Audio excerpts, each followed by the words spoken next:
Bonjour à toutes et bonjour à tous, bienvenue sur la chaîne Découvrir, Investir et s'enrichir. Vous êtes sur la playlist Bourse, faut-il investir sur? Donc aujourd'hui nous allons voir la société Engie. Donc Engie est un groupe mondial de référence dans l'énergie bas carbone et les services avec ses 97 000 collaborateurs, ses clients, ses partenaires et ses parties prenantes. Engie est engagé chaque jour pour accélérer la transition vers un monde neutre en carbone grâce à des solutions plus sobres en énergie et plus respectueuses de l'environnement. Guidé par sa raison d'être, Engie concilie performance et économie et impact positif sur les personnes et la planète en s'appuyant sur des métiers clés: gaz, énergie, renouvellement, services, pour proposer des solutions compétitives à ses clients. Le CA réalisé en 2023 s'élève à 82,6 milliards d'euros. Côté à Paris et Bruxelles, bon ça ok on le sait. Nombre d'employés dans 97 000 personnes, on l'a vu tout à l'heure. Donc là on est dans les services aux collectivités au niveau du secteur. On a la note investissement qui est à 3 sur 5, pas forcément extraordinaire. Alors on va aller regarder un petit peu au niveau des dirigeants. Donc là on a Catherine McGregor.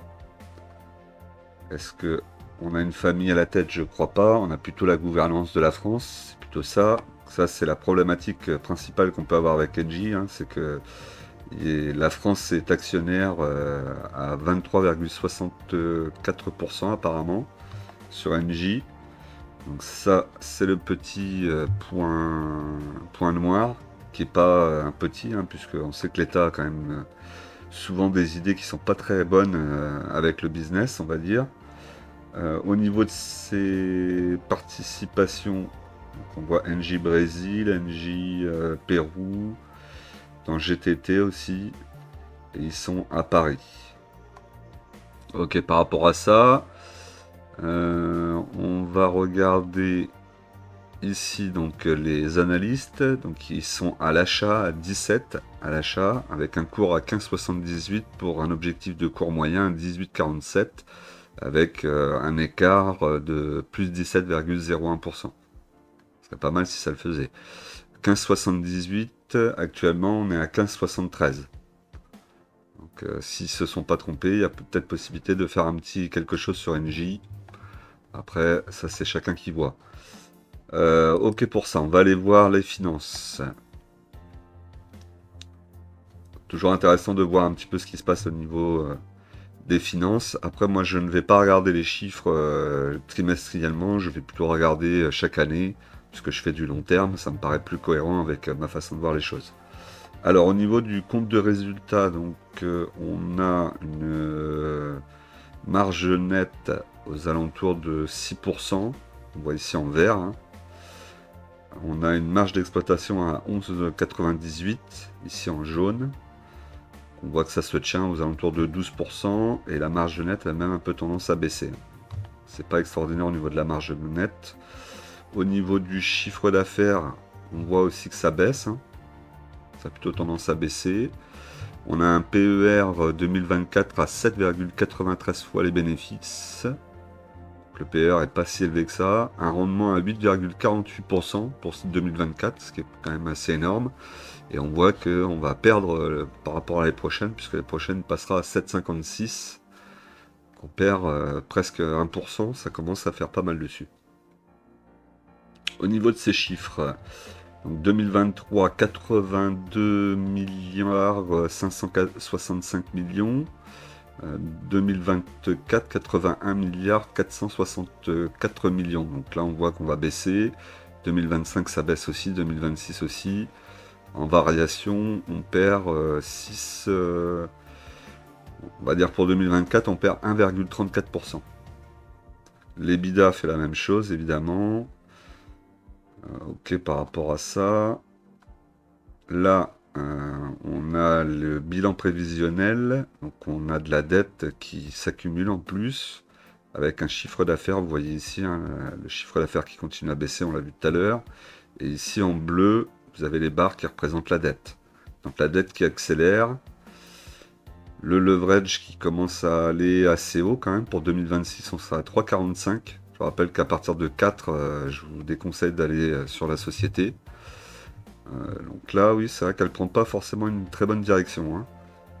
Endettement net pour 2023, 29 milliards 493 millions.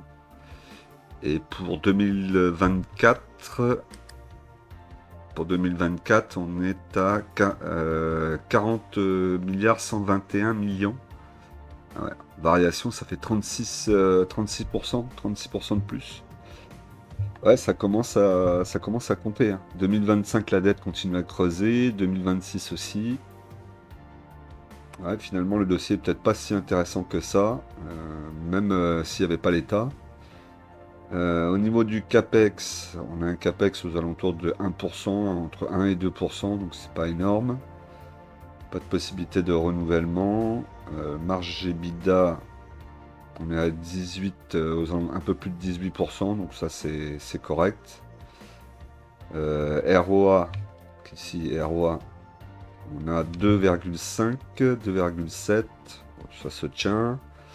Le ROE, 14,31 en 2023, 16,38 pour 2024, 12,67 pour 2025, 11,40 pour 2026. On voit aussi qu'on est sur une pente pas terrible hein, quand même. Le leverage, je vous ai dit, là ici, c'est pareil, il accélère, il s'approche des 4%, des 4, pardon.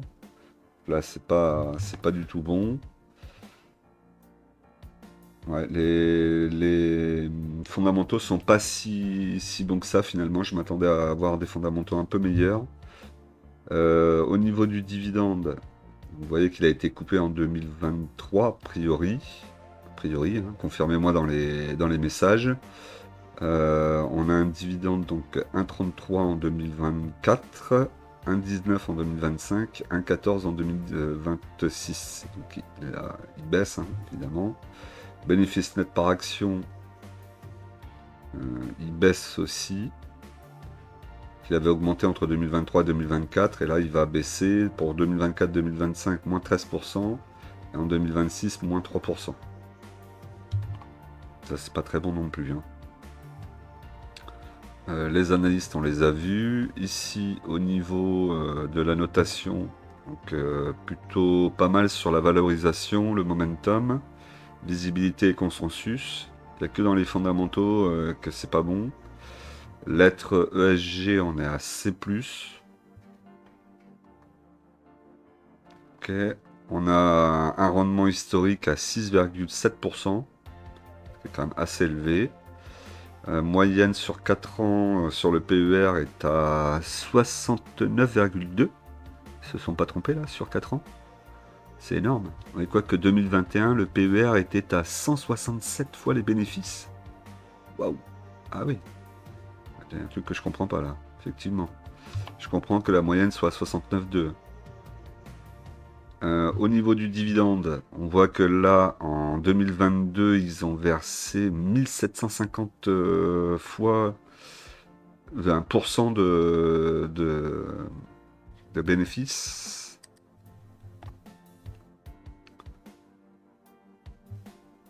Ce qui est quand même assez monstrueux. Hein. 1750%. Ça veut dire qu'ils ont dû s'endetter pour le verser, pour ensuite, en plus, on voit en 2023 le couper, puisque là, on n'en a plus. Et après, revenir à un versement de dividendes à 67,22%. C'est vraiment pas une bonne stratégie. Hein. Là, on est d'accord là-dessus. Au niveau de la cotation,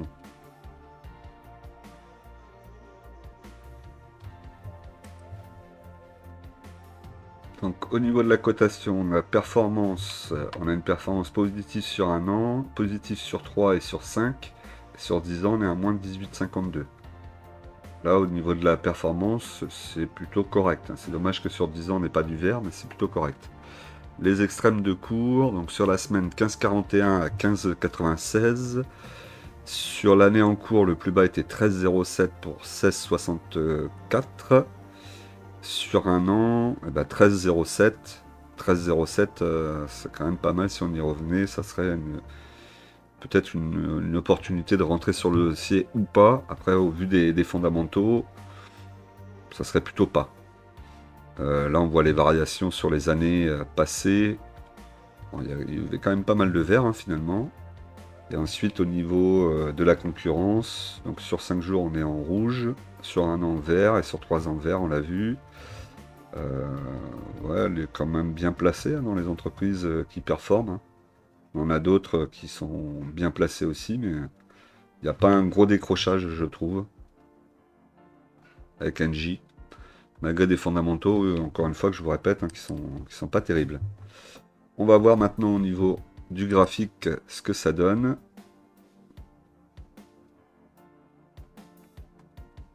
Alors au niveau du graphique, on a la résistance à 13,20 ici. On a vu tout à l'heure que 13,07 c'était le plus bas sur l'année. Donc là éventuellement ça serait regarder ça. On voit quand même, donc là on est en journalier, hein. On voit quand même là qu'on a une belle reprise de la moyenne mobile 20 périodes, hein, qui est à 15,87. On a une moyenne mobile 50 périodes à 15,33. Moyenne mobile 200 périodes à 15,19. Et moyenne mobile 100 périodes à 14,96. Donc là, effectivement, il me semble qu'elle repart bien. Elle a touché la résistance à 16,11. Donc elle a touché plusieurs fois, elle risque de repartir, mais plutôt pour venir se rabattre sur les 15,40. C'est ce qui risque sans doute d'arriver. On va voir sur plus long terme. Ouais, sur long terme, là par contre c'est pas beau le graphique, hein. Vous voyez, ça part d'ici, ça fait que descendre, descendre, descendre, descendre. Est-ce que là on a un retournement? Je suis pas sûr. À partir de là, on commence à avoir des points bas qui sont des points hauts qui sont plus hauts que les. Alors là, ça chute. Ici, ça reprend. On a un point plus haut que le précédent, un point plus haut ici que le précédent. Ici aussi. Est-ce que là, on commence à avoir une tentative de retournement? Ça y ressemble. On voit aussi les moyennes mobiles qui sont pas si mal orientées que ça, hein. Moyenne mobile 20 périodes, elle est revenue au-dessus des autres. On les a vus tout à l'heure. On a la moyenne mobile 50 périodes qui est en train aussi de repasser au-dessus de la moyenne mobile 100 périodes. Au niveau du graphique long terme, ça semblerait, il semblerait qu'elle est en train de repartir, hein. Ça fait une espèce de anse là, vous voyez, et hop, là ça pourrait repartir à la hausse.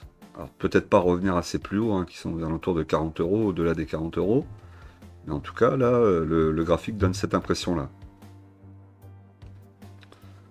Bon, après, moi, la problématique que j'ai avec NJ, c'est un peu celle que tout le monde peut avoir, je pense, hein. C'est le fait que il y ait une trop grosse partie qui soit gérée par l'État. Moi, ça me gêne. Je préfère éviter ces sociétés-là. Je crois que j'en ai une ou deux dans mon portefeuille, d'ailleurs. Mais on va pas en rajouter plus. Voilà, c'était tout pour moi. Si vous avez besoin, vous avez dans la description un tableau vous pouvez télécharger un cadeau qui est un tableau pour faire vos analyses fondamentales. Et n'oubliez pas de vous abonner, de liker, de mettre des commentaires. Et je vous dis à très vite. Et on n'oublie pas qu'en investissement, les impatients payent pour les patients.